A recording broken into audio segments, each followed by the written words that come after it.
পলতার ভোটে বিপুল ভাবে 1,09,000 ভোটে হেরেও সিপিএম ফেসবুকে যা শুরু করেছে মনে হচ্ছে যেন ফলতার নির্বাচনটা তারাই জিতেছে।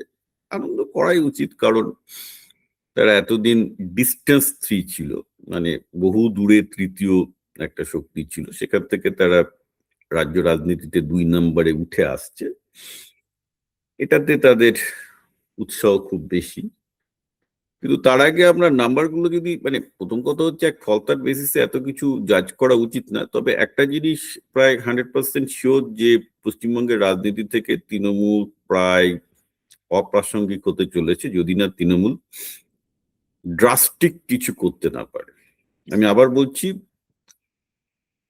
তৃণমূল এই মুহূর্তে যদি গোটা পশ্চিমবঙ্গবাসীর কাছে ওই ভুলভাল আমাদেরকে নির্বাচনে হারিয়ে দেওয়া হয়েছে, ডিসফ্র্যাঞ্চাইজমেন্ট করেছে, সেটা তারা বলতেই পারে, পলিটিক্যাল লাইন, কিন্তু তাদের কৃতকর্মের জন্য যদি ক্ষমা না চায়, নতজানু হয়ে ক্ষমা না চায় এবং প্রমিস করে যে এই ধরনের ঘটনা ঘটবে না, দিদি শেষ। এবং সেটা করার পরেও দিদি টিকবে কিনা তার তো আমার সন্দেহ আছে। জাস্ট ওটা করলে একটা চেষ্টা করতে পারে, but the fact is effectively diamond Harbour, মানে এখন দেখলাম আনন্দবাজার লিখেছে হারবার মডেল, তৃণমূলের হারবার মডেল।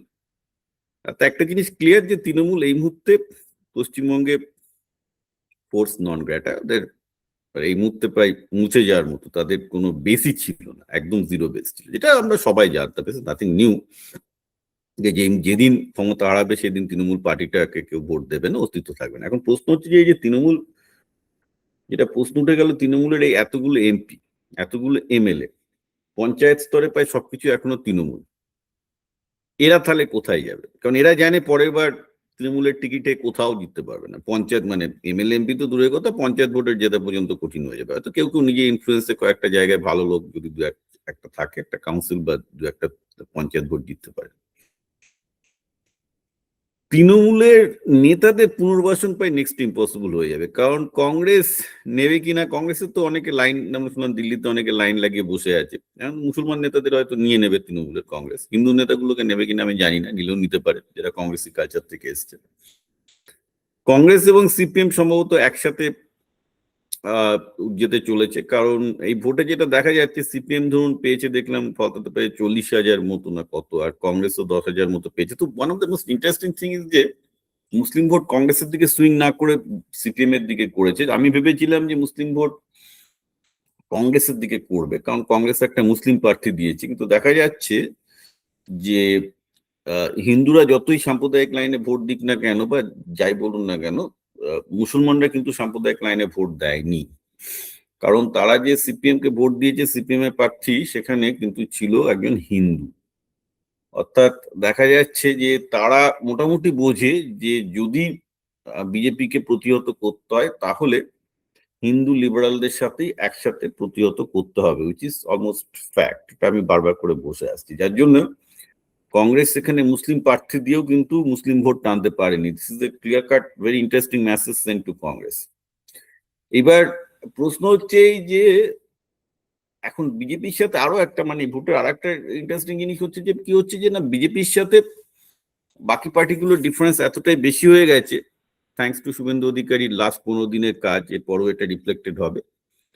এই মুহূর্তে বিজেপির বিরুদ্ধে যদি সিপিএম এবং কংগ্রেস একসাথে জোট না করে, তাহলে মুসলমান ভোট এবং সব ভোট বিচ্ছিন্ন হয়ে যাবে। এটা সিপিএম এর লোকজনও বুঝবে, কংগ্রেসও বুঝবে, কিন্তু সিপিএম এর এখন বার্গেনিং পাওয়ারটা বেশি হয়ে গেল, ঠিক আছে, যেটা আগে ছিল না।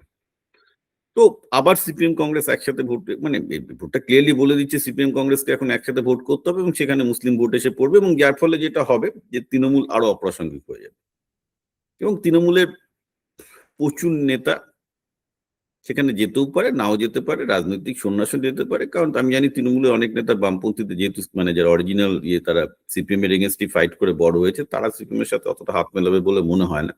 তারা অপেক্ষা করবে কবে বিজেপি তাদের ঢুকতে, তারা ছেড়ে বেরিয়ে আসবে, তো রাজনৈতিক সন্ন্যাসে চলে যাবে।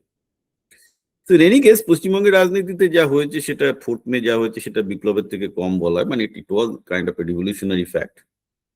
বাট একটা জিনিস ইন্টারেস্টিং হবে, সেটা হচ্ছে এই যে পশ্চিমবঙ্গের রাজনীতিতে এখন আমরা যথেষ্ট মেরুকরণ দেখব।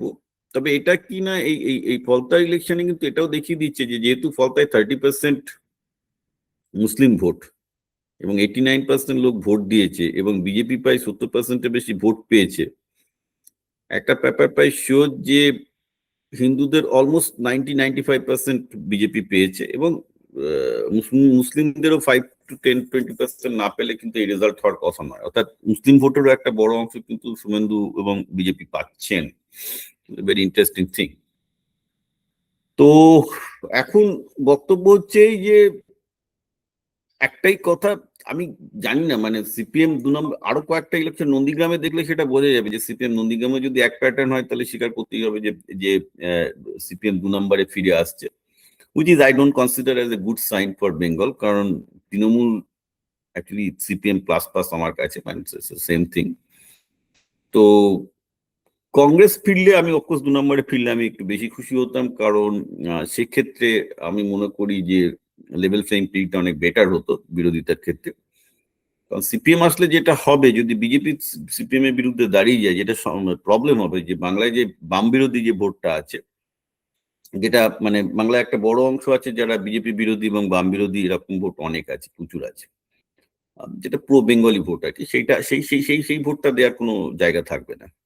যেটা কংগ্রেসের একটা সুবিধা ছিল, কংগ্রেস বাম ভোটও টানতে পারে আবার বিজেপি বিরোধী ভোটও টানতে পারে, একটা মোটামুটি একটা মোরালেস প্ল্যাটফর্ম। এখন কংগ্রেস আর সিপিএম একসাথে এলেও কট্টর বাম বিরোধী, কারণ ওই 34 ইয়ার্সে সিপিএম এর জমানা যারা দেখেছে এবং একবার ডিসাইড করেছে সিপিএম এর বিরুদ্ধে যাবে, তাদের একটা বড় অংশ বিজেপি নিয়ে নিয়েছে, কিন্তু একটা বড় অংশ আছে যারা নিজেদেরকে অসাম্প্রদায়িক বলে মনে করে, এটা বিশেষ করে মুসলমানদের মধ্যে এবং আছে, তাদের পক্ষে একটা প্রবলেমের জায়গা দাঁড়াবে। সেটা দেখা যাক ভবিষ্যতে কি হয়। কিন্তু এই মুহূর্তে আমার মনে হচ্ছে যে বেসিক্যালি যে যে একটাই মেসেজ, যে দিদি প্রাসঙ্গিকতা নেই, উনি হাম্বা রাম্বা গম্বা যা পারেন কবিতা লিখুন। আগে তো দেশ পাবলিশিং বা এইসব সমস্ত প্রকাশককে তাদের কবিতা ছাপতে হতো, সেই কবিতা আবার সমস্ত লাইব্রেরিতে রাখতে হতো। এখন উনি ফেসবুকেও কবিতা দিচ্ছেন, উনি কবি হিসেবে রিটায়ার করুন, দ্যাটস আ গুড থিং।